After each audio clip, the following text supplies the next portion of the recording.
We'll call the Beltrami County Work Meeting to order. And the first item on the agenda is introduction of new employees. Don't see that we have any new employees, so we'll move on to identify future work meeting topics. Anybody have any future work meeting topics they'd like to bring up? Not seeing Mr. any. Chair, Oh, yeah. I'd like to hear an update and report from HRDC and Mississippi Headwaters Board update and report. And anything in particular you're looking for there? I mean, there's a lot of stuff you just want.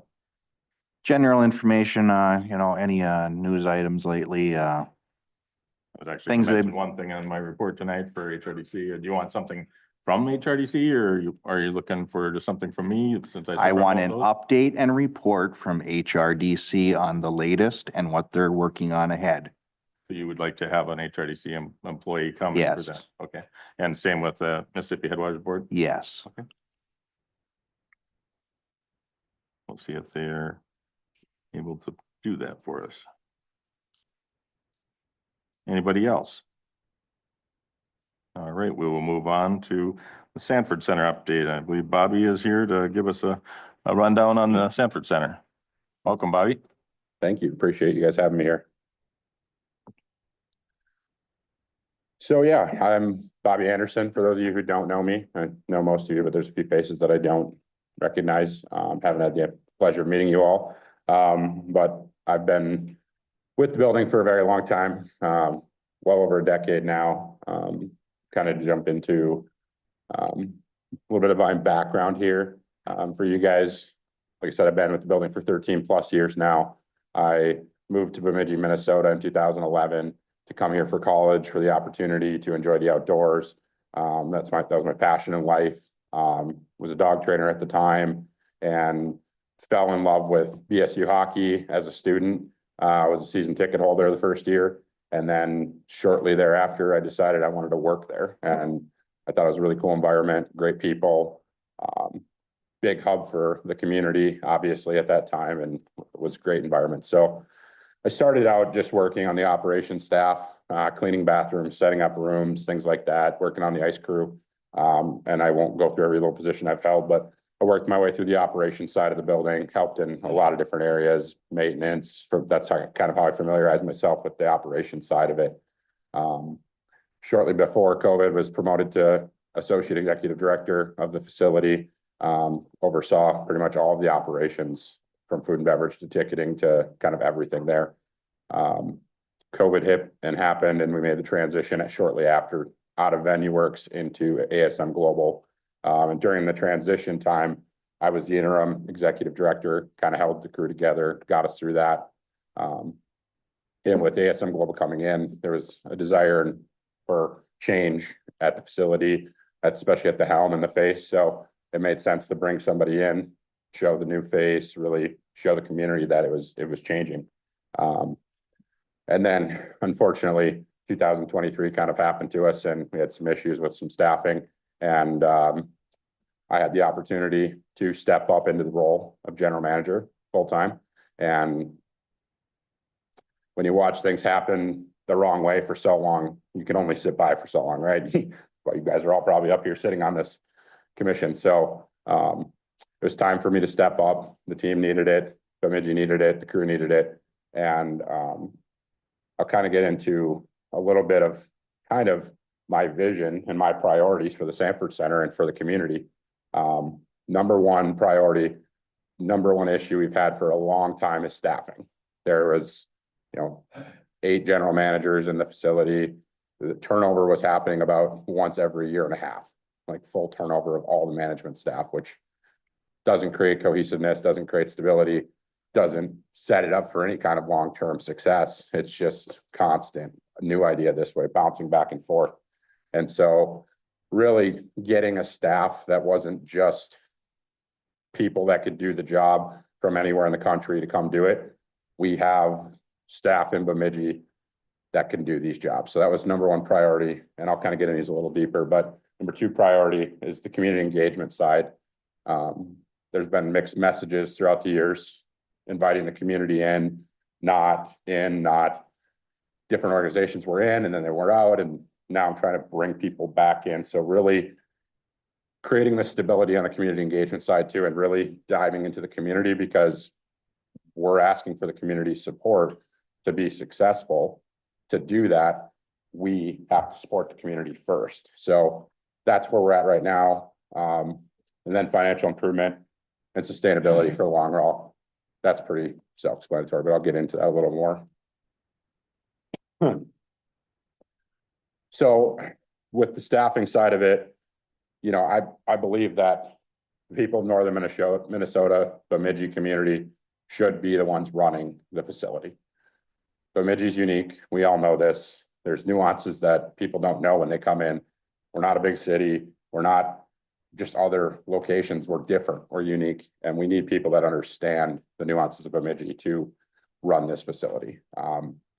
So we searched locally. We waited significant amount of time on some of these positions to find the right people. But I believe we've hired mostly the right people and the right group of people to do the jobs now. And that's showing through into our part-time staff, the commitment that they have now with our managers in the facility, the dedication, the diversity that we have within our staff is immense, and it's wonderful to see, and couldn't ask for anything better. So, you know, I always say, I was kind of joke about it, but Sanford Center needed to be run by the people of Bemidji for Bemidji. Like, that's the one thing that people don't understand. And these general managers that kind of rotated in or rotated out were just on their way up. It was a stepping stone. It was the next step for them. 2 years in here, they're gone on to their next thing. So I'm here. I don't plan on leaving Bemidji. This is my home. This is where I live. This is where I pay my taxes, where I shop. This is where I work. And this is where I serve the community. And that for me is, if I could do this for 40 more years, I'd be happy.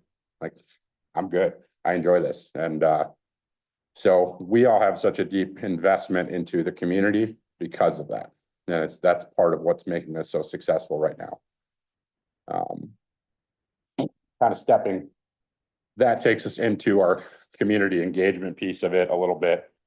And in order to have the community engagement that we're desiring and the support that we can give to the community, you have to have people that know the community. So hence the reason getting the local staff. We were very successful in 2024 to bring some new events into the Sanford Center. The Bass Fishing Derby, it was a last minute deal.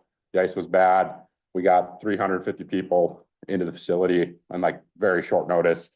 Set them up on club bowl during a hockey game. We made it happen, drove four-wheelers in up there, did some crazy things to get the prizes up there. It was great.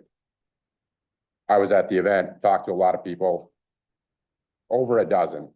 This is the first time I've ever been in the building. Wow. I mean, I didn't think 14 years in, we still had anybody that hadn't been into the building, but you know, I hear that a lot. And so trying to target those people and create community events like that. The Knights of Columbus Walleye Classic is another huge one for our community. We're helping them grow that. And it's becoming very quickly a contender for the largest walleye tournament in northern Minnesota. And that's, again, a lot of those people have never been to the Sanford Center. A lot of the families, the anglers, they're traveling in. So we're creating an economic impact, but we're also introducing people to what we can do. Out of that, we've had some great relationships come, and we've created over a dozen events from just getting the Knights of Columbus Walleye Classic into the facility. So it's been very fruitful to the growth for our community and exposing us to people to be able to see that we're helping and we're working for the community rather than just working for ourselves. So the next one that's kind of notable, we used to do the Women's Expo back in the day, and then it kind of fell off with COVID, but we've reinvigorated that, brought it back, and we had a great successful year last year. We were able to donate over $3,500 to the battered women's shelter, and we gave away, you know, thousands and thousands of dollars worth of clothes that were donated to us during that event. I personally took about 3 truckloads of clothes to the Red Lake Women's Shelter, Cass Lake shelters. I mean, all over. We were able to just deliver clothes like crazy. People couldn't take it all because it was too much. So we had a great community support system around that, and it went super well. And we were able to support a group that hadn't been supported like that in the past, and it was awesome. Then the other one, this is going on year 3 of it now, but Babe's Burnout Car Show. It's kind of a reinvigoration of, there used to be a car show, but it kind of was different then. And so this was a reinvigoration of that, trying to create a more comprehensive, inclusive car show for everyone. If you like engines and motors and wheels, new school, old school, doesn't matter. We created this event a couple days in July, free to the community, free to the public to come and see. 6,000 plus people last year came and attended the event. Wild economic driver, you know, the community, biggest thing that we hear, it's so expensive. Can't buy tickets. I can't afford that. Free event. Doesn't cost you a thing to get there. Come on down, enjoy family, enjoy friends. We did a family night last year, gave away hot dogs, gave away pop, gave away chips to people so that we could support the community and give them an experience at no cost. And so those are the types of things that we continue to strive to drive more of. And we've got a couple more that we're working on building right now. We're gonna roll another one out this fall. So we'll be up to 3. We have plans to continue to probably roll 1 more per year out over the next decade. And it's just continuing to build the foundational events for our community that A, are good for the bottom line, but also B, are very good for the community. And so we're very excited about that. Last year we had Unicon come to town, and ASM Global was very instrumental in making that happen as a title sponsor to get that event to come to Bemidji. And the economic impact, real dollars and cents from the survey that we got back from all of the contestants with real data, was over $600,000 to Bemidji in the surrounding areas within 14 days. When you look at that, and then you look at what our bottom line number of $359,000 loss last year, you know, return on investment's high. And so we don't really talk about the economic impact too much because it's kind of a hot topic for people. It's like, how do you create it? Who says it's true or not true, right? I'm confident in this number because we did the survey. We actually got data back from the contestants with actual receipts, actual data. So I feel very confident in that. There's no multipliers in that number at all. And that's one event that we do out of the 52 weeks a year. So that's kind of a wrap up on the community engagement and support. Make sure I'm on time here. Third one, probably most important for everyone, right? Everybody wants to hear we're not spending as much money to subsidize the Sanford Center. That's what I hear the most out of everybody, and I understand it, and I pay my taxes, and I don't want to either. So it just is a bigger picture item that we need to address, and it's going to take a little bit of time to build our platform up. We've been very successful so far. 2024, our net loss ended up being $359,000, which was about $8,000 of what we had planned for the year. But it's the second best year in the Sanford Center history, short of 2022 being a $299,000 loss. So two good years. Had an oddity year in 2023, and I don't want to hide that. Had some tough times, had some issues with staff, and you know, unfortunately, they missed it. They didn't see, and they took their eyes off the target for a bit and lost track, and we kind of crashed. But we were able to come back in 24, do what we said we were going to do for the community, do more than we've ever done before, and continue to grow this up. So as we continue to have stability in staffing, and as we continue to support the community with that stability and grow these reoccurring foundational events that we call homegrown events for the Sanford Center, that we can go every year, here's a bucket, here's a bucket. Like, we're starting to build, and we know every year we're going to build upon that. Those things all put together for the community will in turn, and I believe this with my heart, will turn back into the community supporting us more than they ever have. We've already seen it. We've already had the community defending us, arguing for us in our direction. And been around a long time. There's been times where I've been ashamed to wear my badge. that says Sanford Center Out's lunch. Back in the day, you know, way back before ASM was around. I'm extremely proud of what I do and the facility that we run and how we do our job. And I can say that I don't have those same feelings. I don't get the same comments anymore. I think overall, the general feel has turned, the tide has turned a bit. And, you know, I think we're going to continue to grow that. And I appreciate you guys giving me the opportunity to come up here and kind of talk a little bit about where we're heading and what we're doing. So, as I tell my staff all the time, it is the little things that make the biggest difference. So with that being said, any questions from yourselves, I will field them. Commissioner Carlson? Thank you, Mr. Chair.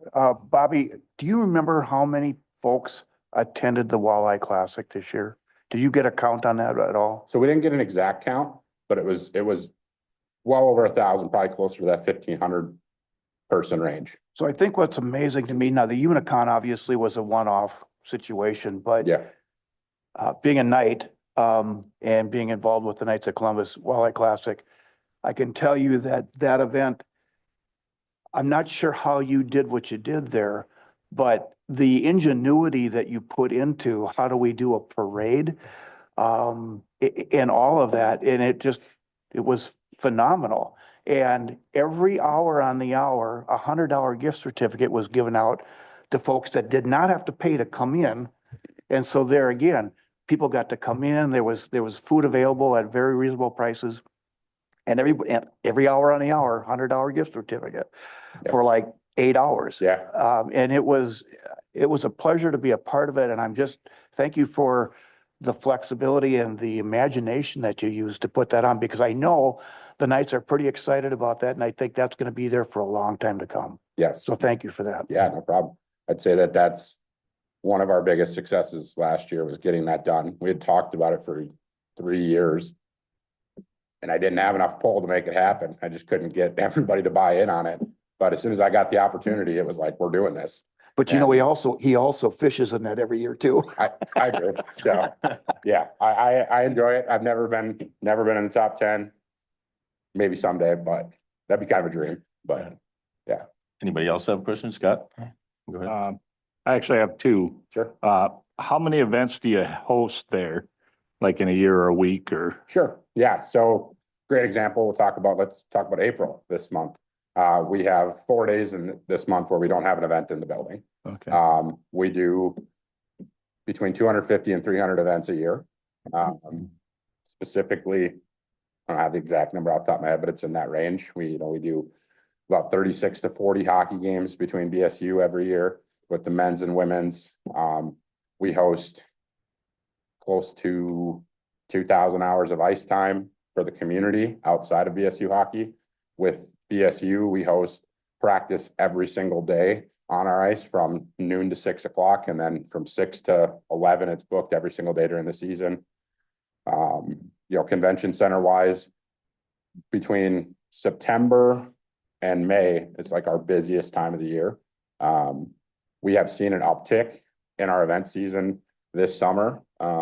June's a little slower, July picks up again, and then August, we're really busy. We're doing some hockey camps this year to try to just utilize that free time, as well as we're bringing back the roller skating that we kind of started a couple of years ago. We've done a few of them, but we haven't had enough stability with supply for the roller skates themselves to do it on a regular basis. But this year we're bringing it back once a month, starting in May.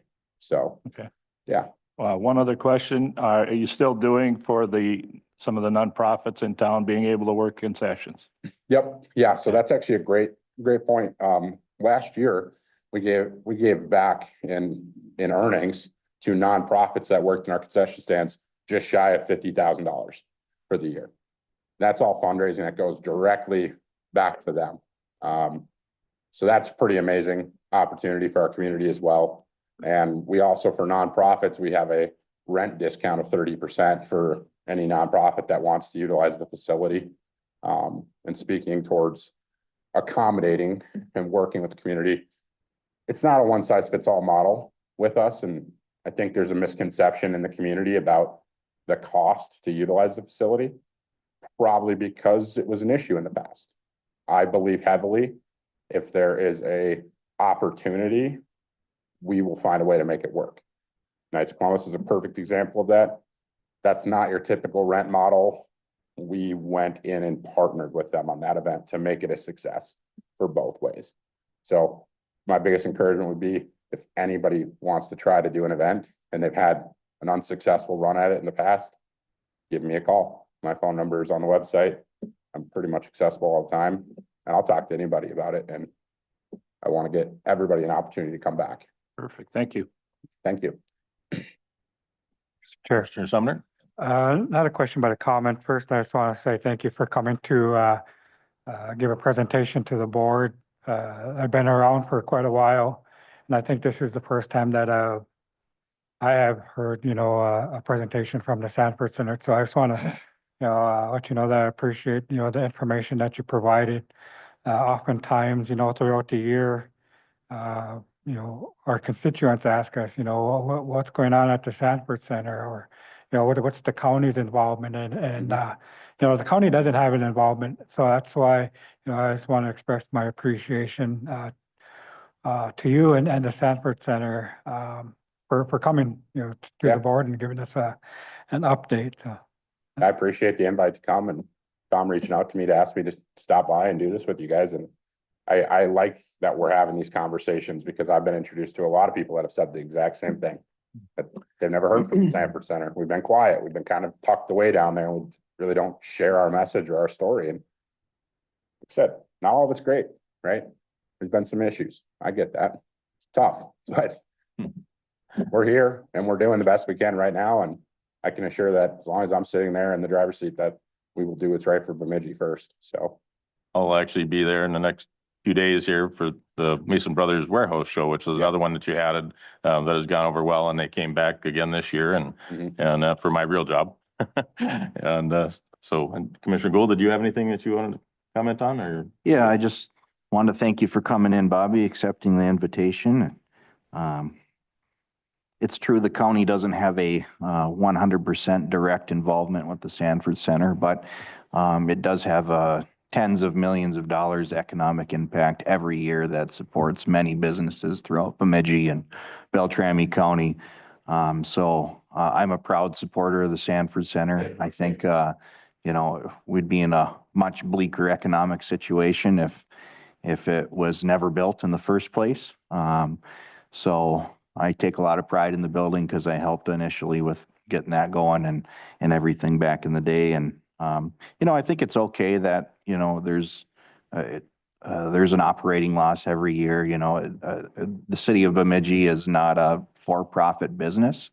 And I think a lot of people don't realize that, you don't have to be millions profitable in the city's line item budget for the Sanford Center to be successful. I think you have been. Appreciate the efforts of the staff there, especially these last few years, and getting some recurring events. I'm happy to hear the roller skating's coming back. I think that was a hit, so appreciate seeing more of that. My wife and I are proud season ticket holders for BSU. So we're there every weekend, and just would like to put a plug in for perhaps using the replay on the Jumbotron a little more often during reviews. Sure. That does happen at other arenas. I'm not sure why it doesn't here, if it's a staff capacity thing or something, but appreciate you doing what you can on that front. There was a few times in the winter that we noticed there wasn't hot water going on in the bathroom sinks. Sure. So, I don't know what the deal was there, but just so you're. Is that this year? That was, that was this year and last year, couple of the different bathrooms. So if you could Yeah, look. we did replace some hot water heaters last fall. But we Okay. do have one more that we have to replace right now. So that might be the one you're talking about. Okay. So hopefully that's addressed by next hockey season for you guys. How much do they make on the concessions each night if a sports team or somebody comes in? For like the nonprofits. Yeah. It does depend on the night. I mean, it's a guarantee of $300 no matter what happens, but it's 10% of the net profit for that concession stand. So bigger hockey games like UND hockey, it could be a couple $1,000 pretty easily. Probably average is $800-900, I would say. Okay, So, thank you. yeah. And then just two more quick ideas. I'd love to see more concerts more often, especially in the summertime. Yeah. And then I know this is also a BSU athletics thing, and I'm talking to them too, but maybe like a $5 family night once a month during the hockey season. You know, it's kind of depressing not seeing all the seats filled many weekends throughout the hockey season. And so if we can get people there, they'll be spending money on concessions and supporting our local clubs at least. So Yep. appreciate you looking into that and just keep up the good work. Yeah, I appreciate that. Thank you. We'll continue those conversations with BSU on ticket pricing to try to continue to make more opportunities for the community to utilize it and fill the building up for hockey games, because you're not wrong. It is tough watching the building sit, you know, at 1,500, 1,600 for a hockey game. It's 2,200 feels great, but 1,600 feels a little light. So, yeah, I definitely appreciate that. Thank you. Did you have something else? You have to keep in mind, though, that when we had 1,600 in the John Glass Fieldhouse, it was standing room only. So Oh, yeah. I try to remind people of Oh, that. yeah. No, I 100%. I mean, our hockey community that really comes out all the time is that 1,500, 1,600 fans that are always there. And then on the bigger game nights, we get travel people in and there's a little more buzz around some of the bigger games. And, you know, like I said, it's fun. We got a lot of great ideas on what we can do to grow it. As far as the event stuff too, with concerts, that is something that, you know, we are actively pursuing right now. And with the World Cup coming, you know, in the near future to our country, it's taking a lot of the stadiums out of play. So a lot of these artists that are touring right now are focusing heavy on stadiums and large arenas, because a lot of those facilities are going to be utilized during the World Cup. And 2025, even in our meetings in Nashville last fall at IEBA, which is the International Association for Entertainment Buyers, they said small arenas are tough in 25. They're tough in general right now because ticket pricing. You know, I mean, if all these artists are playing fewer dates because of mental health concerns, and there's more now than there ever has been on trying to have that work-life balance for these artists. And so they're playing fewer shows and they're focusing in on a larger venue. Like a venue like our size, 4,000 cap, our ticket prices to do what, you know, the deck could do for the Nate Bargatze show would have to be almost triple just to keep up with what he can earn at the deck. And I could say pretty much every show that they've had on sale recently was on our calendar as a hold in the last couple of months. It's tough to compete with them right now financially. And these artists are choosing very heavily where they're playing. And I do feel really good about the future though. We've built a lot of great relationships over the last, 12 months that I've been doing this. And that's definitely the side that I will be 100% honest. The booking side of it was newer to me, and we knew that going into it. And I've got a regional booking person that works with me. We meet weekly and we talk, and we're always on threads together and chatting who we can get and talking with promoters and meeting with them. And we're working through it. And they all recognize the need right now. And it's just finding the right acts at the right times. And moving into the end of 25 and into 26 looks pretty solid right now for holds and for actuals that are coming through. So we're excited about what that's going to look like moving forward. And there's been a little bit of a lag time in this transitional process. And that's unfortunate, but kind of is what it is. But we do realize that that's a need, and that's what the community wants. And we're doing everything we can to push that agenda. So. Well, thank you, Bobby. Yeah, We thank you guys. reached our time here, and thanks for all the good work, and we'll look forward to seeing you in the next couple of days too, probably. Appreciate it. Yep, I'll see you there. Yeah. Anybody needs anything, give me a holler. Thank you.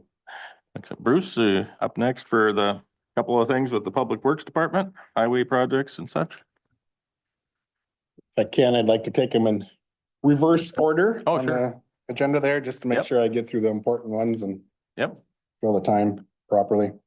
The first item is some quit claim deeds on our project on CSA 20 that we are planning for. We've been researching our right of way and found an issue that happened back in 1984 when the intersection with 20 and 21 was realigned. There was And then when they were putting our right-of-way plat together, there was a issue with the description of the right-of-way that we bought. Didn't exactly match what we did out there. And so to correct that, what we are proposing, what we've done is we would do quit claim deeds with adjoining landowners, where they would grant us the correct description and we would grant everything outside of that correct description. And so it's kind of just a swap and to get the get the right of way to match what was originally intended out there. And so I have the quit claim deeds, the drafts here in front of you, and also they would be on the consent agenda as long as that works with the board. Anybody have any concerns or questions about that piece? It seems pretty straightforward to me. Yep. Okay, keep on rolling. So that's the quick claim deed. So we took care of item 8. Okay, item number 7, the city of 10 strike. We've been working with the city of 10 strike for quite a few years here to do an exchange of routes. We've reviewed them a few times on different road tours, but we would be taking over their main avenue. It actually connects a county road and a county state aid road. We would take that over and then we would give them 2 blocks of 91, county state aid 91, that is ours. We had the MOU that both the county and the city approved. The big issue for the city was they were to acquire the needed right-of-way for our main avenue, our future project. And they did that here earlier this spring. And we have prepared the plans. We've actually got it to be awarded under the consent agenda to be part of our big paving contract. So everything is in place for that to happen. Now we just need the formal resolutions that the city would approve and the county would approve. I just wanted to put those drafts in front of you. There's nothing for you to approve at this point. I just wanted to kind of go over that situation with you, that status update. So after today, I would forward those resolutions to the city of 10 strike for them to approve. Again, there's quite a few of them that ends up being done. One, when you remove a state aid designation within a city, the city has to concur or agree with it. The second would actually, they would accept the road from us. And the third is that they're okay with us taking over Main Avenue. So they got 3 resolutions that they would pass. They would also approve a quit claim deed to grant us the right of way for on Main Avenue. So then once they approve all those, I would put on the board's future agenda the resolutions removing the state aid designation, accepting the road, giving them the road, and then also the quit claim deed to grant them the right of way for the road that we're giving them. So in the end, there's quite a few resolutions that are being done. The one thing that has not been discussed with the board prior is once we remove that state aid designation off of 91, we have that mileage that we can put on a different road. And actually, we've got some mileage sitting in a bank unused right now. But with the bank and that mileage from 91, I'm proposing that we designate a different county road as a state aid route. So we can utilize, again, that mileage and utilize our state aid dollars for that proposed road, which I am proposing is County Road 305. It was a misprint in the agenda bill here, but County Road 305, that's Wildwood Road, and it would be between County 21 and State Highway 71. It's roughly what is it, a half a mile, 0.6 of a mile or something like that, stretch there that is currently a county road. It meets the criteria. You have to meet certain criteria of connecting state aid routes. You can't have a dead end route. So connecting 21 and 71 meets that criteria. I initially tried to talk the state into allowing us to put it on to our main avenue in 10 strike, going east over to our county road, 3 Culverts Road, 307. But again, it dead ends, and so they don't like those situations. So this is the kind of the best route that I can see where we could utilize, our state aid designation. And so that would be, if that, kind of meets the board's approval, I would have that on a future agenda item when all those transactions or resolutions happen with the city of Ten Strike. Bruce, would it still be able to be called Wildwood Road, even though I think you were CSAH 49? Is that what you were gonna renumber it? Yep, the names of the road still stay Okay. the same. It would just change from County Road 305 to County State Aid Highway 49. And so the residents along there wouldn't have to worry about changing their addresses or anything like that? Okay, Correct. good. Okay, anybody have any questions about the 10 Strike road transfer? I know we've talked about it on the road tour and stuff, so. Looks like we're good there too, Bruce. Okay, I'm moving right along here. Yeah, The next. you wanted to item- finish with the good news. Well, the next item here is the grant updates. One bad news, two good news on here. I hadn't brought this to the board yet, but the first one is we got a grant last year and now they took it away. We got it was a new grant opportunity, a new kind of program that was put into place, or an entity that was put into place last legislative session. It is the ACTS, Advisory Council on Traffic Safety. And they came out, once they were formed, they came out with this grant opportunity and we jumped on it and got two projects in there. The Highway Department and Sheriff's Department. And for the Highway Department, it was some traffic control for a work zone to help with buying some equipment to help with those. The sheriff was gonna get a speed flashing portable trailer. While that committee was not given granting authority in the legislation. So they gave us the grant and then found out that they couldn't do it. And so we lost that grant. They couldn't give out the grants. So kind of a bummer. I was all excited we got that one because we were on the ball, one of the few to apply and got some, it was going to be a good program for us to get some equipment. But so that was a bummer that we've lost that. But on the good news, we were recently awarded two different grants. These are federal grants. These are dollars that are allocated every year to the state, and then they allocate it out to the different districts. And so we're just competing within our district for these dollars. Two different programs. One is the carbon reduction program. And this was a project we already had in place, but it met the grant criteria. And so we applied and we were given the $700,000 towards our current project or planned project on 32. It meets this carbon reduction grant because we are recycling the materials on site, not hauling them away or having to haul new materials on site. And so it meets the grant criteria. It was already a federal project because we had received some initial federal dollars.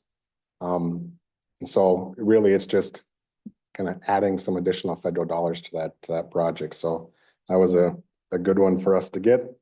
Mr. Chair. Yeah, Commissioner Sumner. Bruce, what's portion of 32? What portion of 32? This is I got to double check myself. The first one in 27 is from the county line to 89.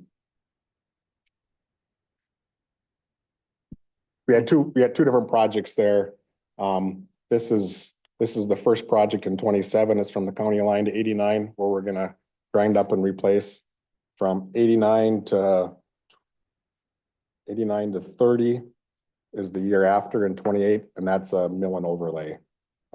Yeah, this one's in 2027. And again, we had already received $2.5 million in federal funds towards that project.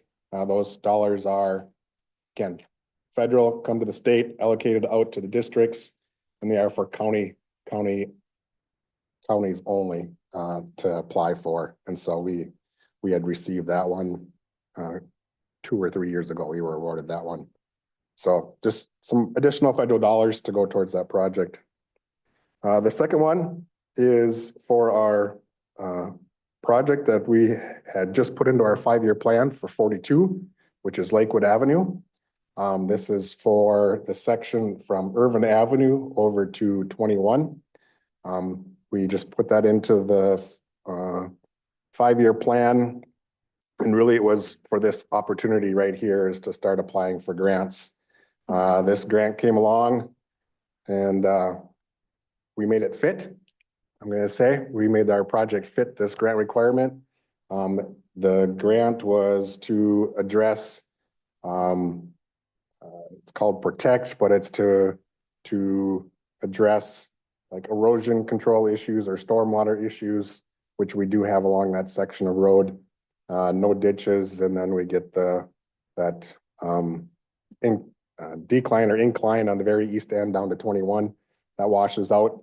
And so we made the case with that and we're successful in getting this grant. This grant will cover about half of that project. So it's kind of covering the stormwater.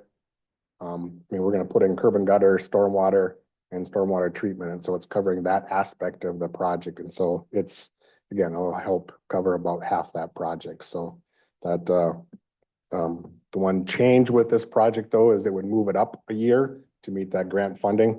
But we do have that flexibility in our 5-year plan. So again, it's a positive. It'll help cover about half of that project. So what year are you scheduling that for, Bruce?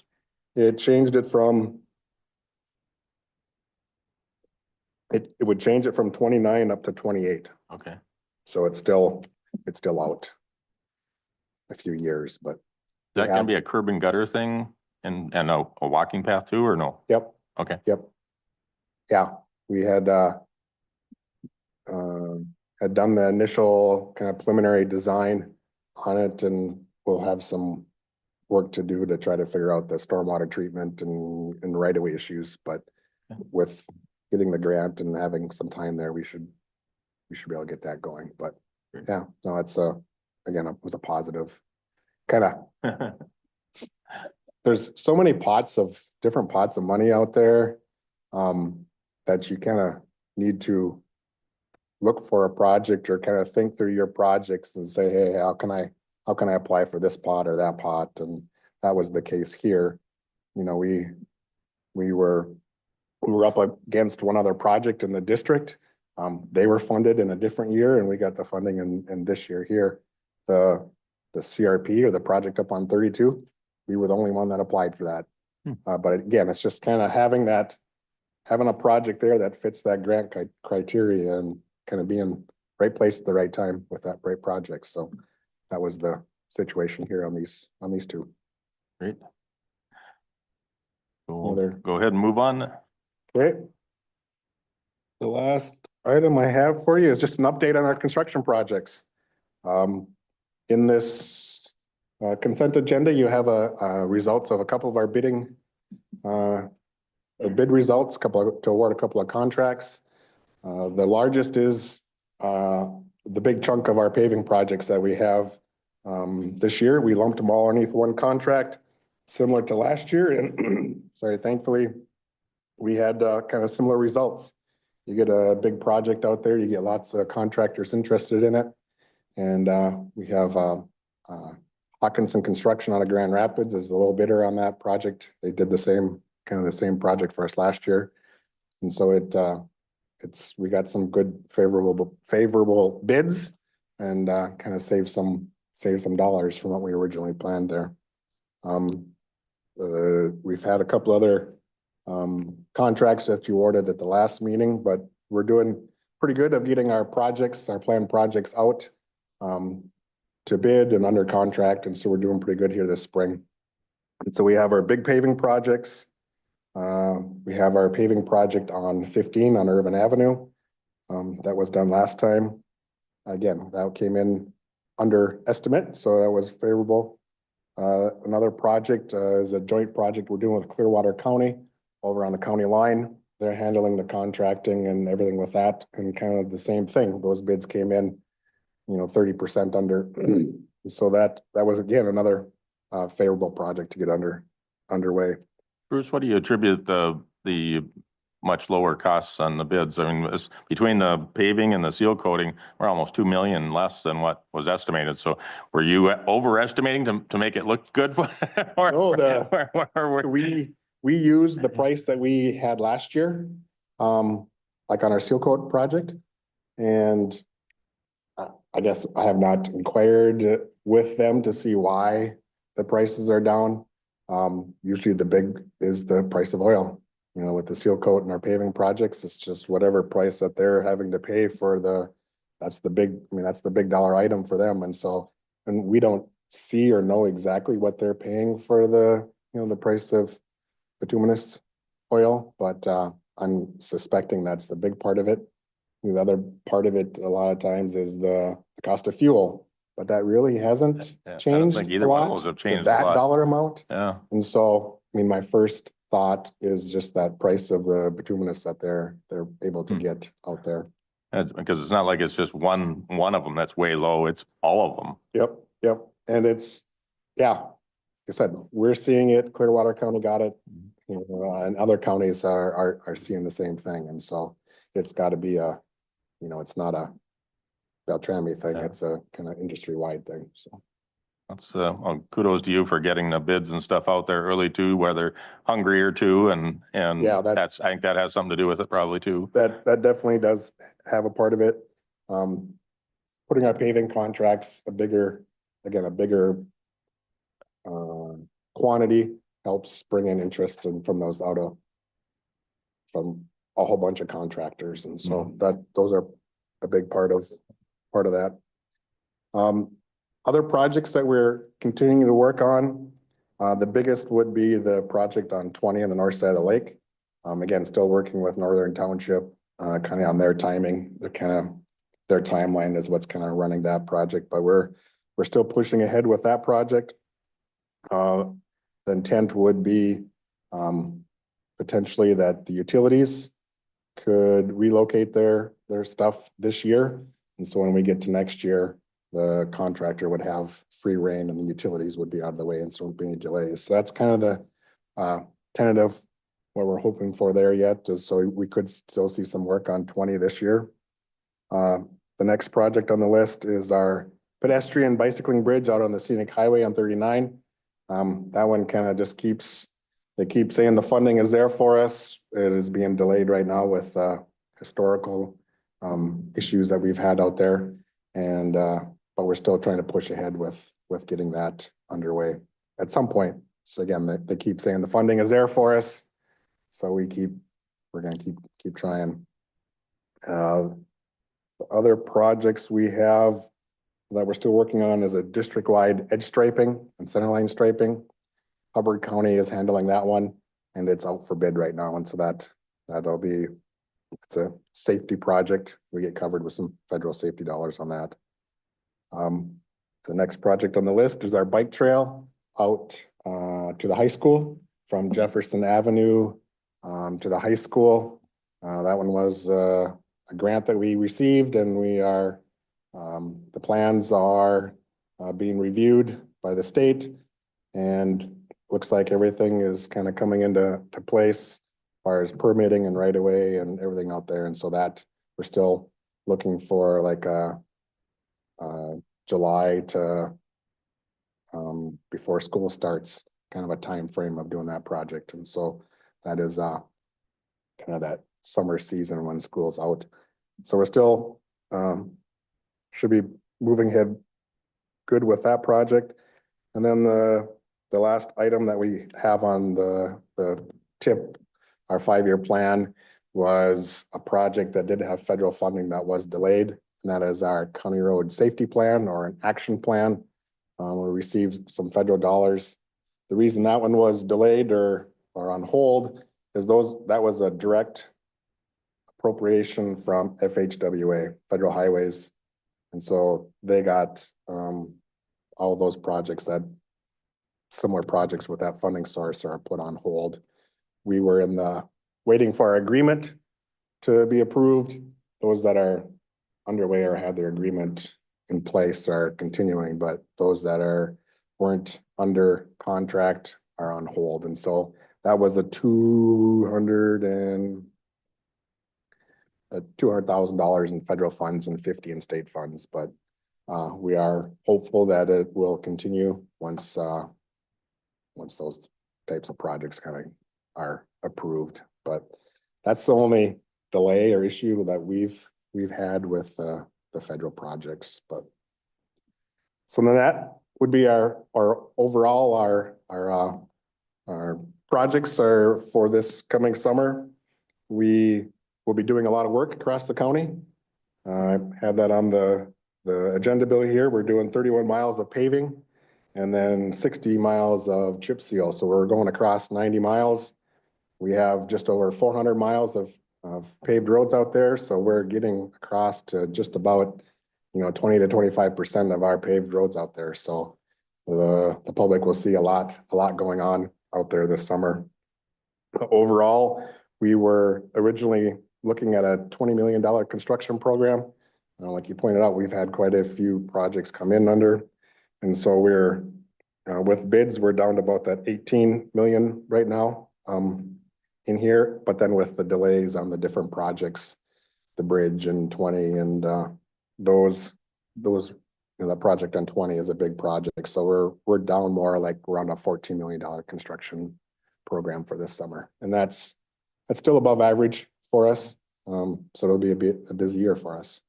So with the savings that we have, are you planning on bumping any other projects in future years up or not, haven't gotten that far yet?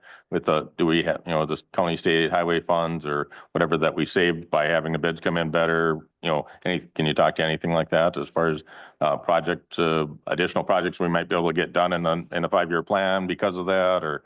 Yeah, right now, again, the savings are, if we had the opposite, if there was a higher than estimated, those savings or increase in costs really do kind of impact the future projects.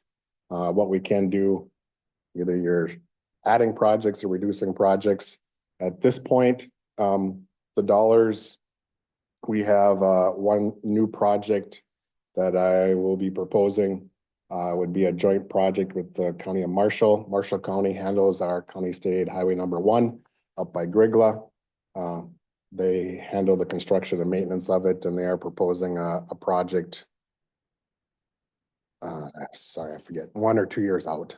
And so it's roughly $1 million cost to us. And so that right now, that is the one project that I'm kind of tentatively would be adding to our future 5-year plan, is that proposed project with Marshall County.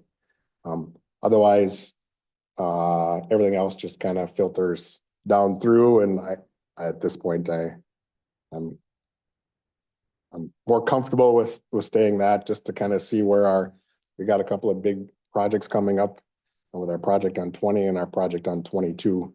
That 7-mile reconstruction project will be a big expensive project for us, and so kind of want to wait and see how those 2 projects go before we add too much more into that 5-year plan. But yes, with the savings, there is the potential of adding or moving some projects around.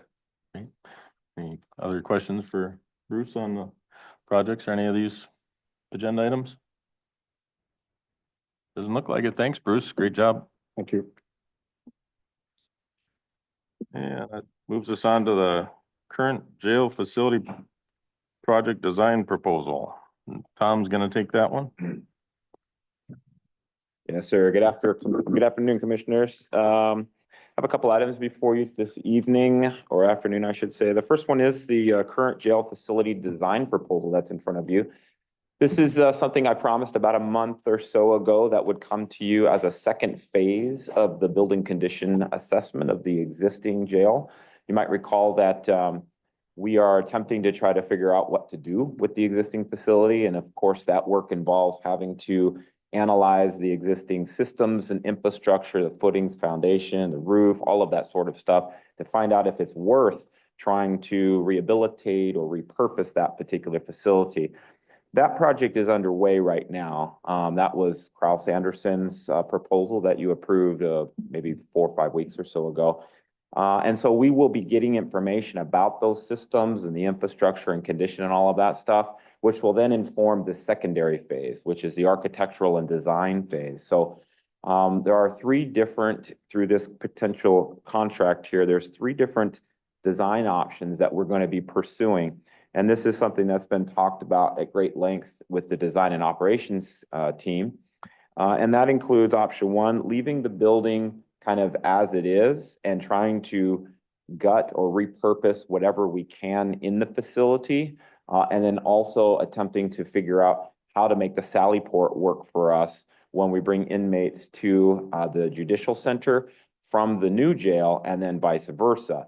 So we do know in each of these options that something's got to be done with the Sally Port. We do have to have a way to get those inmates that are required or wish to be heard in court in person to and from the judicial center.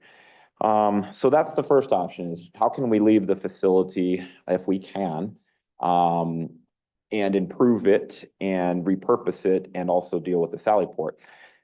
If the building condition assessment comes back and says the building's kind of toast, then of course we wouldn't put time into that option, right? So these are all kind of contingent on what we find in the building condition assessment. The second option under this proposed design contract is a partial tear down and then a partial reutilization of the existing jail. For example, it might be that we can reuse the kitchen area, some of the office building space, and then have to repurpose the Sally Port to do the things that I just mentioned, while at the same time kind of tearing down or removing or whatnot, other portions of the jail facility.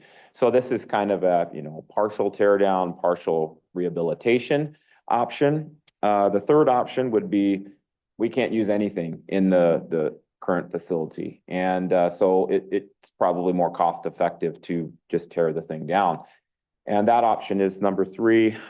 If that option were to be pursued, then we still would have to do something with the Sally Port, right? We have to figure a way again how to get inmates in and out of the judicial center to be heard in court. So those are the specific 3 options that we'll be looking at. Of course, we won't go putting a ton of time into options that just don't seem fruitful.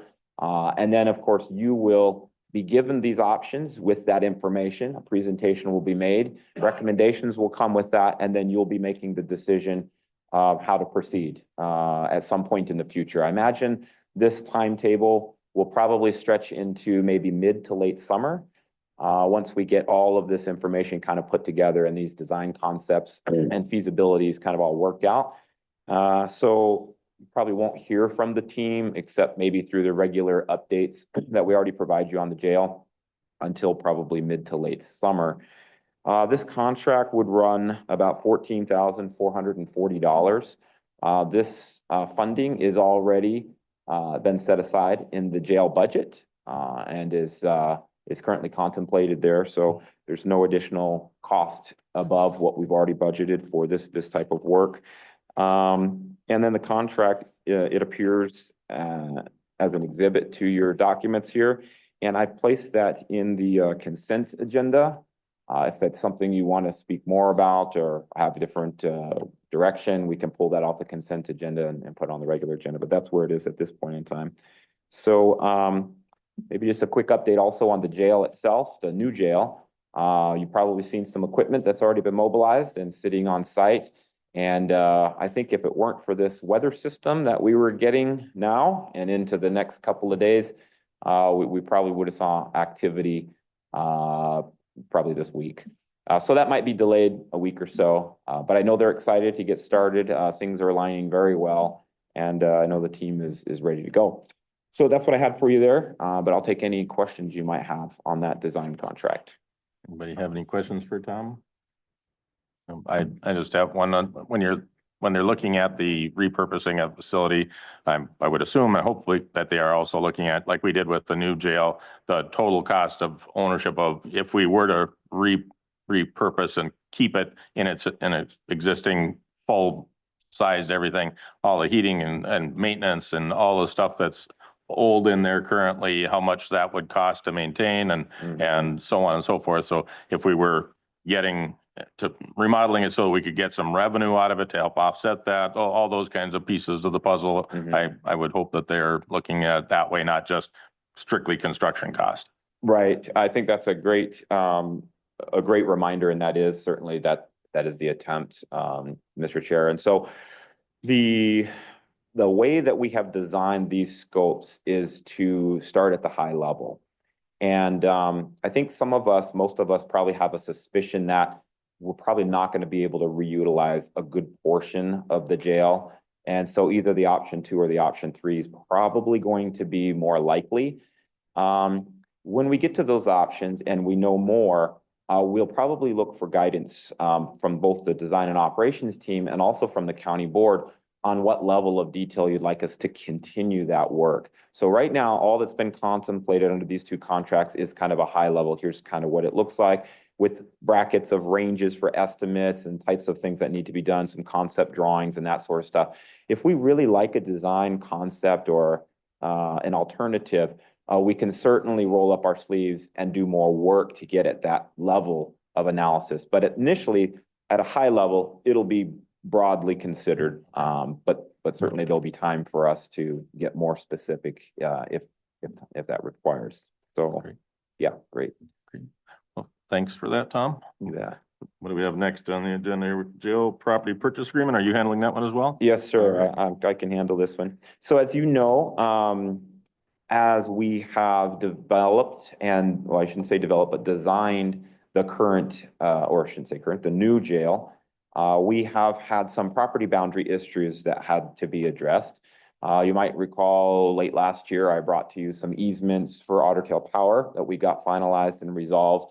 I'm currently working on some other easements with the westerly property owner that has a water line that exists on the jail property that is out of an easement. And also the city of Bemidji has infrastructure, both water and sewer lines that are out of easement as well. So I'm working on those. But we also had another private easement on the southeast corner of the jail site, Mr. Rich Siegert has. And that private easement is a legitimate easement. He's a water line that runs through that. But he also has electric and I believe telephone that runs out. There's no easement on that at all. And that runs right under our storm pond. That's what's planned for the facility. So we've been working with Mr. Siegert, and in order to make better productive use of both our property and his property, we have negotiated a lot line adjustment. And that lot line adjustment would take the southeastern north-south boundary and move it to the west. And that is pictured in your packet on the second page of this item. You'll notice that the red line, which outlines the current property, is being shifted in that southeast section to the blue line. It essentially is a very small sliver of land. It represents less than 8,000 square feet. But what this will do is it'll actually change that boundary. And through what's being contemplated in this agreement that Mr. Siegert has already signed, is that he will extinguish his easement and also remove those utilities. And then we will move that easterly property boundary and have an unencumbered southeast section. So it kind of benefits both of us to do this. We have valued the property at $15,052, and that price has been agreed to by Mr. Siegert. The purchase agreement is included also in your packet and does require as a condition that Mr. Siegert successfully achieve a lot line adjustment through the city of Bemidji. And if he's unable to do that, then this all kind of falls apart. If it does fall apart, there's really no impact to the county. He would still be required to remove the electrical line that's out of easement. Our storm pond is already designed, contemplating initially when we did this work that we wouldn't encroach too close to the existing private easement anyway. So there really isn't going to be an impact if this doesn't happen. So there's no pressure on the county's part here to have to do this. But it does benefit us in the future, especially if we want to expand the storm pond a little bit. But again, as like I said, it doesn't have any impact currently to us.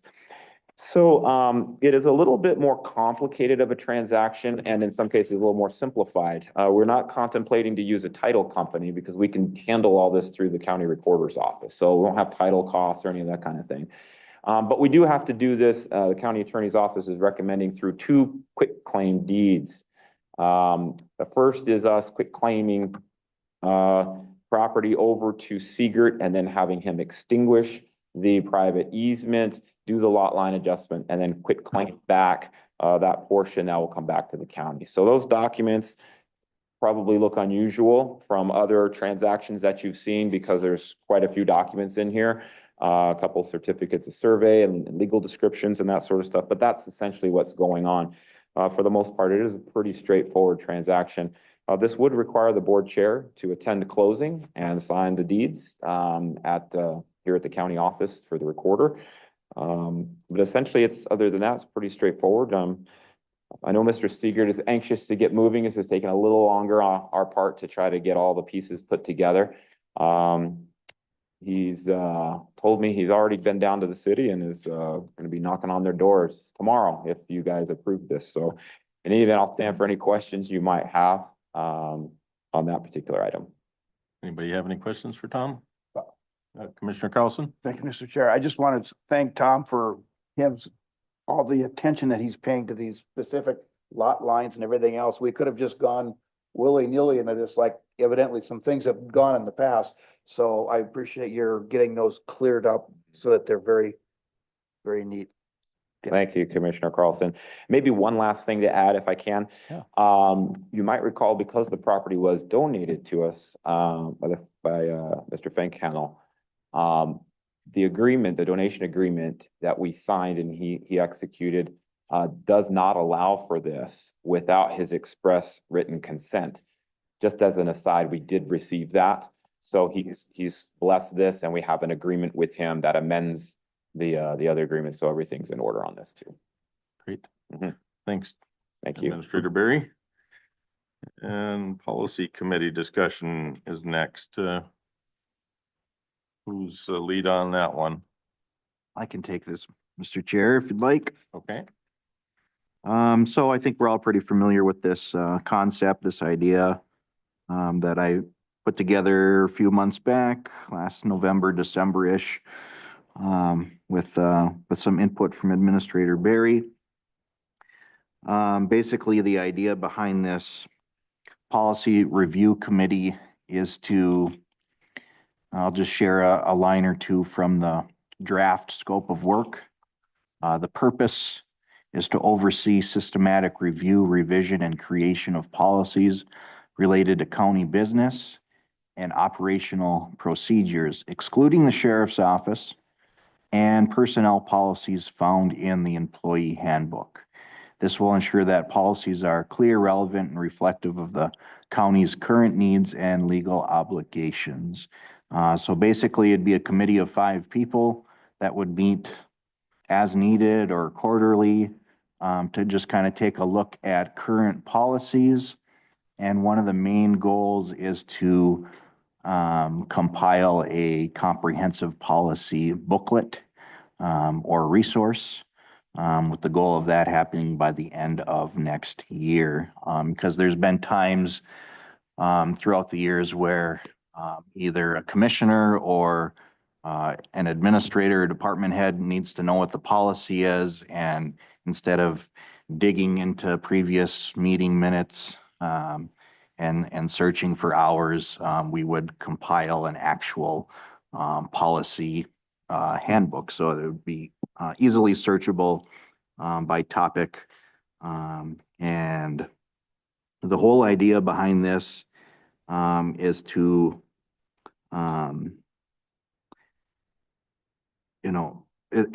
it's not what I would describe as a problem in search of a solution.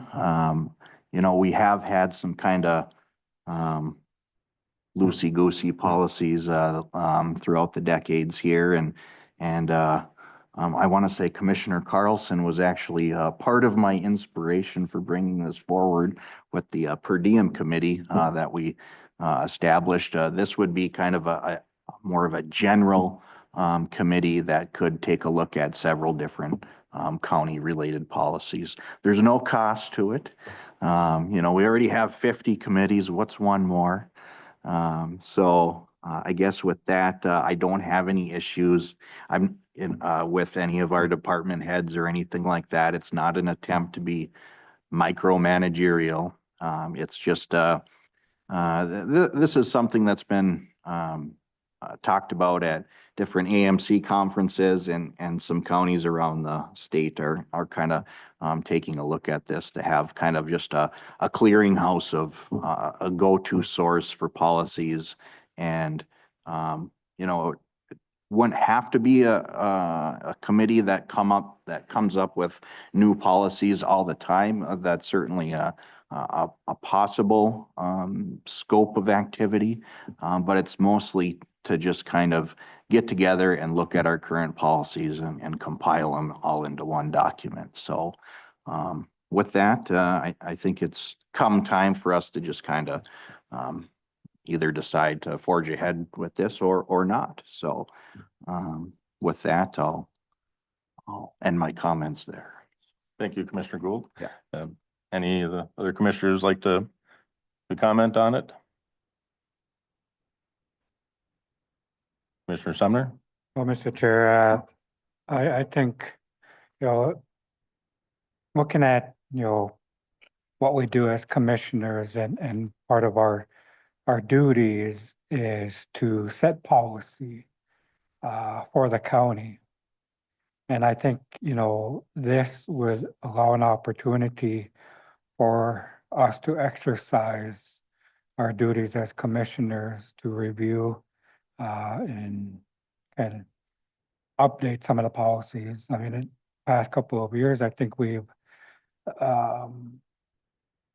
referenced unknown written policies. I think that would be helpful in creating them if they are not in place. I know times change, and they certainly have in the time that I've been here. And I'm not going to be around, another 20 years, and I don't know who's going to remember what happened, today if we don't, Tom will be here 20 years. if we don't keep clear and current records. So I mean, I would say, maybe try it for a year. I mean, what's the harm in trying it for a year? If it works, it works, and if it doesn't, we could scrap it and say, move on. But I would just hate to not try something new, just because we don't feel that it's the right time. So I would support this review committee. Thank you, Mr. Chair. Thank you, Commissioner Sumner. Commissioner Winger? I have, when I worked for the sheriff's office, I did write some policies. I will tell you that a policy is not as simple as something like this and just saying, well, let's make this a policy. It's hours and hours of digging through state and federal guidelines, whether the contract has said that we can't do it a certain way because we agreed with the unions. There's all kinds of stuff that you got to dig into if you're going to do this.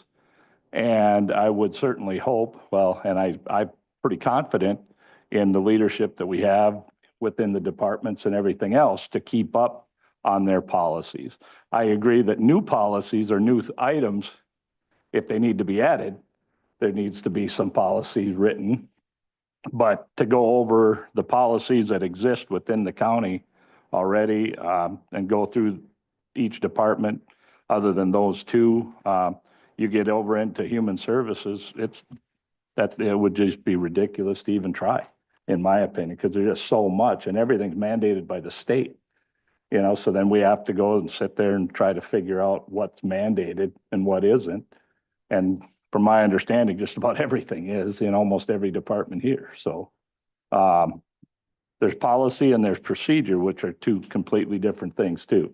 And how much do we want to get into telling each department head what their procedure is going to be? We have no clue. We don't do that job. I'm certainly not trained to do the jobs of any department head here for the most part, and so I wouldn't even know where to start. And it'd be tough to get a committee together of people who would know those things unless it's right from those departments. But they should already be looking at it if there's updates and changes to legislation. So that's my opinion. It sounds like you're in favor of not moving forward with this. Okay, Commissioner Carlson? Thank you, Mr. Chair. First of all, I wanted to thank Joe for the work he did on this. We did a good job on this show. Do we have, Diane or Tom, do we have sort of a catalog of existing policies that are readily available? We don't have like a countywide book with all the department's policies in it, but each department holds their own. So it depends on the policy, and what the policy is about as to where you would go to find either that policy or the subject around that policy. So as the administrator and the administrative assistant, would you find it helpful if there was a database that with all the AI capabilities these days, that with just a stroke of a keyboard, you could come up and say, there's our policy on that? Is that something that's would even be helpful or not helpful from your perspective? Yeah, I'll let our esteemed executive assistant have an opportunity at this The county historian? question too. But for me, of course, anytime you can find efficiency in locating a policy, it's super helpful, right? The way that it's currently done is somebody's asked about a policy. Oh, this is in the sheriff's office. We send them over to the sheriff's office, and then the sheriff's office does it. So, I mean, that's efficient too. It maybe isn't as efficient for the person inquiring, right? But it can be maybe even more efficient than everybody goes to the county administrator, who's got to go to everybody's different department manuals and find them in a that's probably not effective. And the way that the departments organize their policies and their procedures may not match a standard. And so it would be much more efficient and probably effective for them to find their own policies than it is to try to put it into a global repository and force everyone into a convention, which if you had a single person managing that might make sense, but if you don't, that could be cumbersome as well. So I guess it sort of depends. I don't know if that's a great answer or not. Diane, did you want to add anything? Change or update.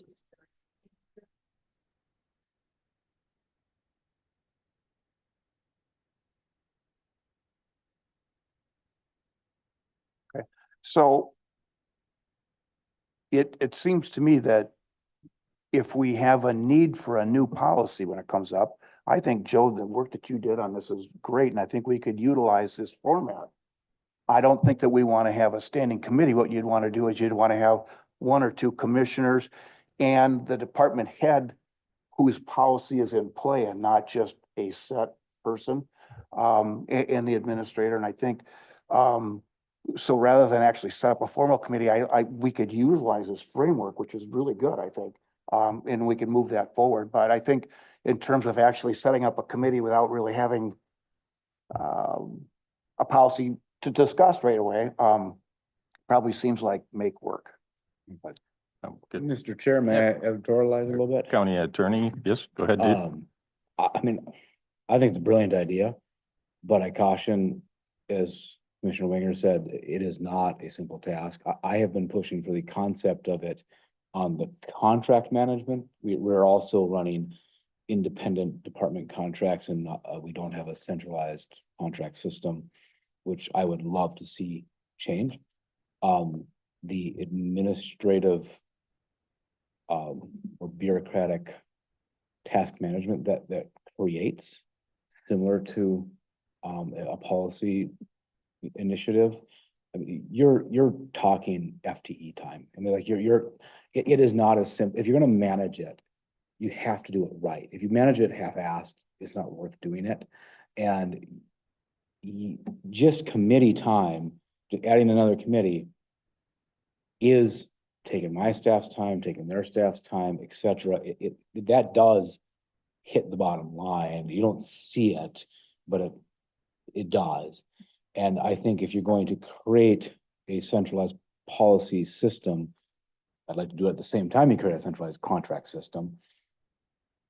You're gonna need someone, you're gonna need to pay someone to manage it. You know, if it's housed in my office, I'm gonna ask for another support person. If it's housed in his office, he's gonna ask for another support person. I mean, it's, you're gonna need to pay for it. I mean, and so that's just me caution. I think it's a brilliant idea from a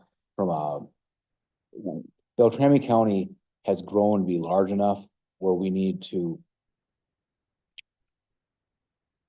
kind of act our age, you know, so to speak. We're no longer the small little, you know, county that can run purely on institutional knowledge. We should probably have a best practices system in place that involves centralized contracts and policies. If you're gonna do it, please do it right. You know, and I think we might not be there from a budgetary perspective. That's, again, that's for the five of you to decide. I'm just throwing my 2 cents in. Thank you. So Commissioner Carlson, did you have anything further to add on this, or what are you saying? That essentially you saying that you are or not in favor of? No, I forming would this? not be in favor of setting up a committee. I think we do that as something comes up and as the need arises, we can put together a temporary committee for whatever the situation is, and then get the right people that have a stake in it on that committee at that time. Thank you. And I echo those same concerns or whatever that, you know, that our county attorney brought up, but also that you and everyone else has brought up. I think the idea is good. The structure that you have here is good, but I think it should be on an as needed basis and get the people that are closest to it involved on each individual situation that comes up, or even potentially have Tom work with the department heads and see if there's a need for a particular department to have their policy shored up, and we address that in a work session and go from there, but not to just try to blanket tackle everything and having a standing committee. I think that would be just too much. So, Good chair. yeah, So- Commissioner Sumner?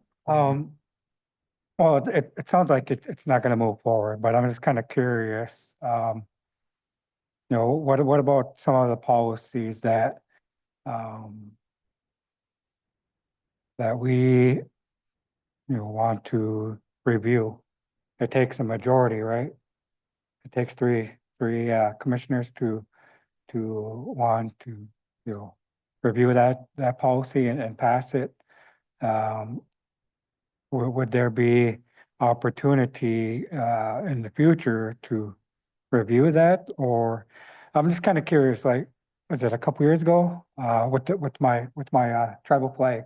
You know, they said there was a policy in place, but there wasn't a policy provided.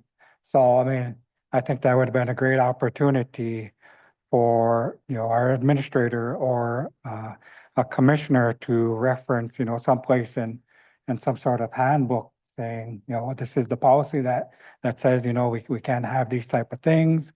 I guess it was my impression that these policies would be something that the county board adheres to, not so much the department or the department heads, separate departments. I thought it was just more of, you know, helping us do, you know, our jobs a little better. I could be wrong.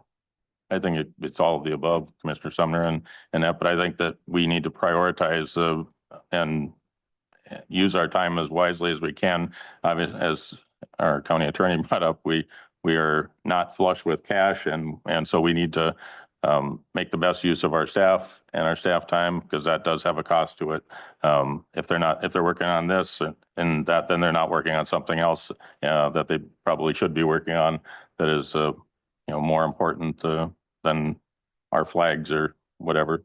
So Commissioner Carlson, you have something to add? Thank you, Mr. Chair. So to Commissioner Sumner's point, I think when we're on the work session and we get to the identify future work meeting topics, I think that's the appropriate place to say I have a concern about a policy. I'd like us to talk about that at the next meeting. I think that would be appropriate. Or at a management team meeting. Could Well, do the that. management team, Sure. if they have an issue, or Administrator Barry has spoken with a manager, department manager, and there's some concern about a particular policy or thoughts that it's outdated, whatever, bring it to a work session. We discuss it as a board. We decide, yeah, that does sound like it needs to be addressed. Then we put together the key people at that time for that particular policy to address it. That's the way I look at it. So I think Administrator Barry, I think we've got that one covered. If you want to move on to your administrator's update.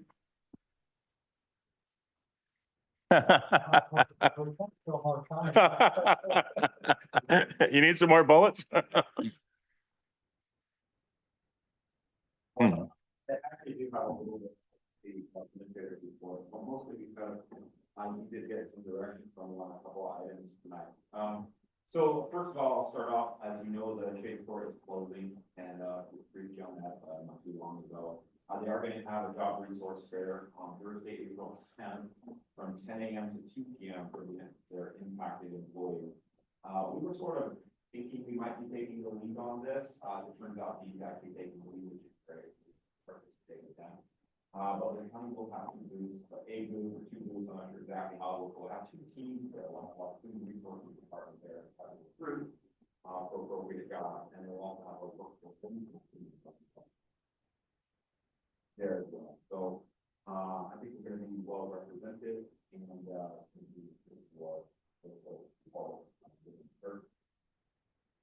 we're just following up. I know I sent an email on this, but just so you know, and this is really more from the public who came to speak about this at the last board meeting. We're funding and we'll get involved in the health services issue. The board made a request that we invite the health services representative to come speak to us. I did make that invitation with the client.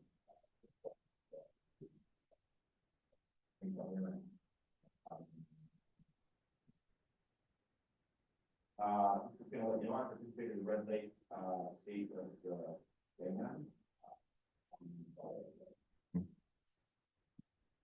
always a good event. It's great to see our partners, our tribal partners. So appreciate that. And Northern Township Sewer Project. We're going to let you know that the first details on that. We're just now putting the finalized components on. They had generated it, we had looked at it, provided comments, we sent it back to them, they provided comments, it's now back to us for final revision comments, after which I expect in the next couple of days that we'll get finalized. We'll have something that we can bring forward to you. We're also finalizing the certificate of survey. In fact, on and off through today, we have been working their engineer to shore up that southwestern portion of the parcel that they needed along the east-west southern section of the remaining parcel for their sewer line. So I think we've got that figured out right now. If all of these final revisions are made in time, my plan is to bring this all back to you at the April board meeting. No huge rush for this, but I know that Northern would like to get this finalized. We do contemplate mid-July as closing to the board. Does agree to all of this. In this project, I wanted to just get your direction because the last board meeting there was a suggestion made by representatives from the League Family Association of the board to have a public hearing on this matter and to receive the input from the community on the potential sale of the county's land to other contracts for the water treatment plant. Just wanted to know if that's something you wanted to schedule or not. If you did, it probably makes sense to do it the evening or afternoon, I should say, that we're going to have action on it. So you would either the April 15th time, as I mentioned, or it would be the first one in May. The reason I ask is that we do have a different noticing requirement that we want to make sure that we notice a hearing in sufficient time. Again, this has been talked about a lot. It might not be something you're interested in, but I'll turn it over to you for input. Commissioner Carlson? Tom, what's the date for the public information session at BSU? Is that April 22nd? First I think that would probably be a more comprehensive view of everything than anything we could do as a public hearing. I would encourage folks to attend that. And if we could just reiterate for the public's information when that date is and where and what time, I think, do you have that in front of you? Yeah. The Beaux Arts Ballroom on BSU campus, 7 o'clock on April 22nd. I think that's going to be a very, very comprehensive review of everything. There's going to be, I believe, people from MPCA there. There'll be engineers. There's going to be a lot of people that know a lot more about treating sewer than any of us would. I think that would be, and I think then if there's still questions after that, then I think we could entertain doing one. But I think let's wait and see if that doesn't answer most of the questions. There's no sense in being duplicative. Mr. Chair, Yep, Commissioner Gould? I don't think that's a terrible idea, but I'm not sure there's a opportunity for public comment at that event. I believe there is. Yeah, I don't, I saw that in there. did it say that in the Yeah. flyer? Okay. I don't recall that, but if there's not, then I would totally be in favor of a, I think we could Public reach out to hearing. Northern Township and make sure that that's an option. anytime there's a significant project in the community and, significant number of people see it as, concerning, warrants a public hearing. So, I'd be supportive of it anyway. And Northern Township has had their own stuff at their own township too, as it's in their township, and the project is their project, not our project. Only thing. We're totally involved in it, Craig. I mean, this is a, land exchange, going on between us and them, so, we can't wash our hands of this. Oh, we haven't been washing our hands, but I'm just pointing out that there have been other avenues for public comment. So, what else do you have there, Administrator Barry?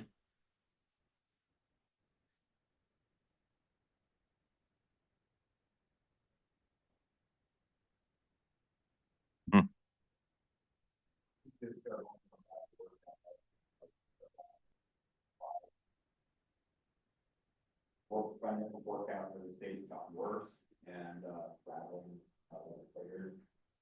We continue to evaluate the impacts from the mandate, the governor's budget, the revised budget, and now some of the financial targets that both the House and Senate have put together. So we're going to increase some of that stuff. The governor's proposed budget was disastrous for the county, as you know. It included about $2 million worth of cost shifts back onto the county. I've already briefed you about that. Despite our communications about the impacts to legislators and others, the governor's revised budget came out just recently. And in addition to those cost shifts, there has now been a clawing back of our tilt funding for the county to the degree of about 34%. So essentially that impact will result in the loss of another $1.1 million for the county, bringing our total impact just this fiscal year to at least what we know of, north of $3.1 million. The levy equivalent of that loss alone is 11% at this point in time. Then just recently, the Minnesota House and the Senate both released their version of their budget targets this week. The targets actually provide committee chairs and co-chairs with critical spending information about where they want to see, constraints in the development of the budget, as they negotiate their omnibus budget bills. Notably, both chambers contain significant cuts or reductions in human services programs. And of course, at varying amounts, but either of these amounts are disastrous for us. The House is recommending $300 million worth of reductions in FY 26 and 27. And that would climb to $1 billion of reduction in FY 28 and 29. I just can't even imagine what that's going to do, because the mandates are all the same. You look at the Senate, essentially is The combined effect of both Health and Human Services and Human Services Committee are suggesting about $534 million of cuts in fiscal year 26-27, with $776 million in cuts for fiscal year 20-29. So even if we split the difference between the House and the Senate, we're looking at $750 million within a 2-year time frame of cuts to Health and Human Services and Human Services Committee. If they don't do something about the mandates that they place on counties, they will drive counties either property taxes way high or we're driving really horrible.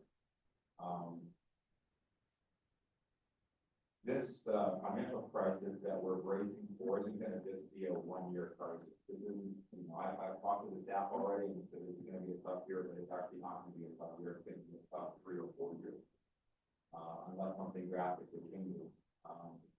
Unfortunately, there are no solutions that I'm aware of that are being discussed to deal with these issues other than state options. No discussion around rescinding mandates, reducing mandates, suspending mandates, none of that stuff. It all seems to be how we cut state costs and shift those costs on to others. So that's got everybody rattled at this point. So we're approaching, May, where they're going to be done with their work, and we're going to get stuck with whatever we get stuck with. So this has been talked about for the last 2 months, and there's really no good news at all or solutions or ideas that I'm aware of or that AMC is aware of. And so this is getting pretty serious. I just want to prepare the board and the staff and the community for that matter, that this is very difficult. Next year, we also, on top of all of this, are going to have to prepare for the implementation of the African American Family Preservation Child Welfare Support and Housing Act. This is a mandate that adds an additional $1.3 million to the county, or an equivalent of 4.5% of levy cover. And then all of these numbers that I've just shared with you are before any county related things like leave that go out, insurance, which goes out, facilities, inflation-related purchases, and purchases on what will soon be tariff goods. So, as I said, this will be very, very difficult for us. I don't know, in my experience, that I have seen anything like this since the recession in 2000. Unless something drastically changes. As I mentioned, I've already briefed the department heads on this, and I've already encouraged them to begin to look for savings on the order of about 3% from the departments, making reductions where we can, and we're finding alternative revenue sources like grant services or some combination of the two that will allow us to attempt to navigate this difficult times going forward.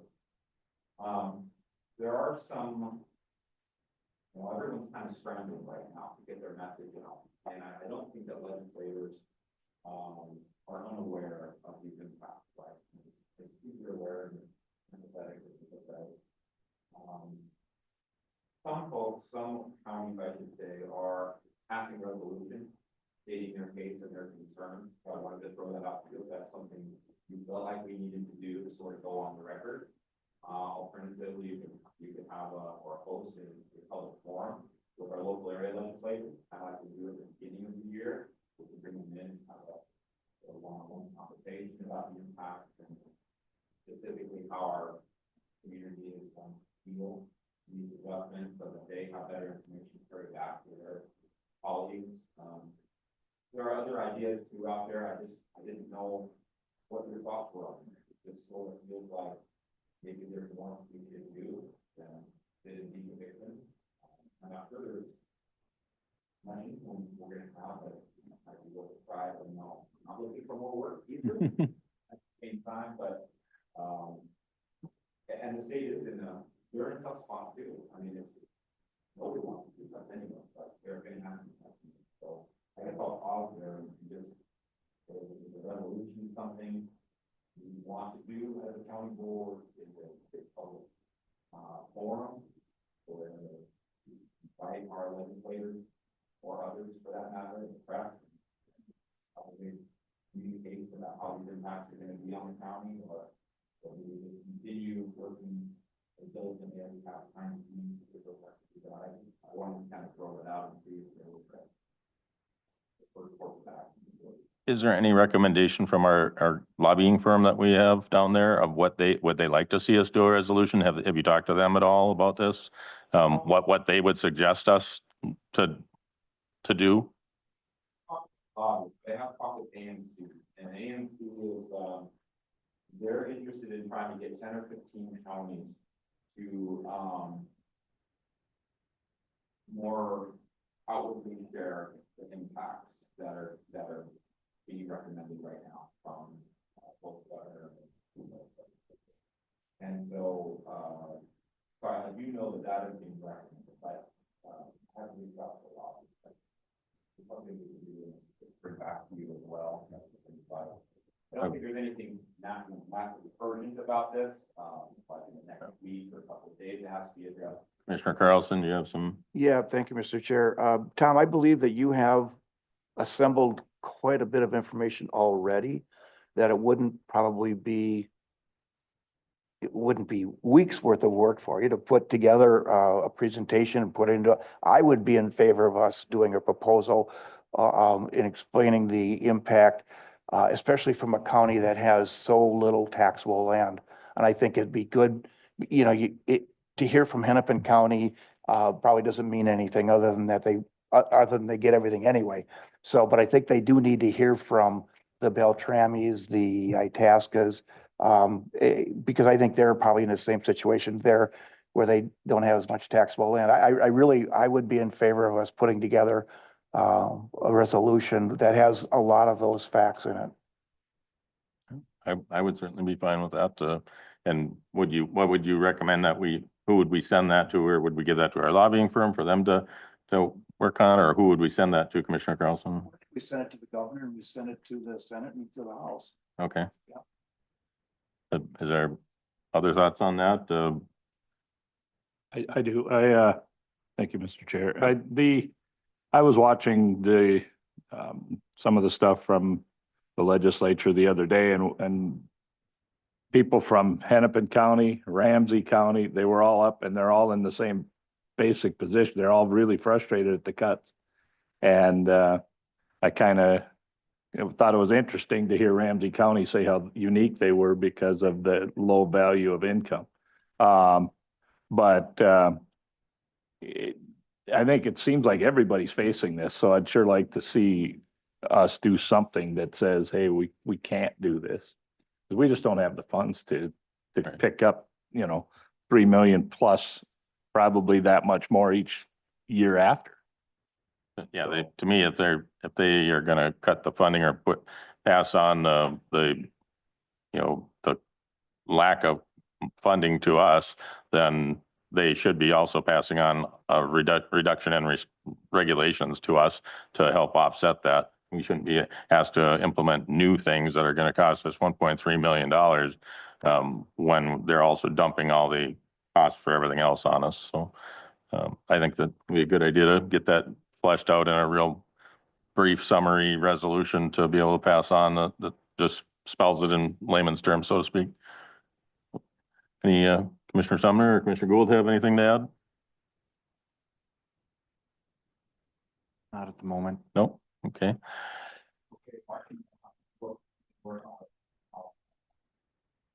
Okay.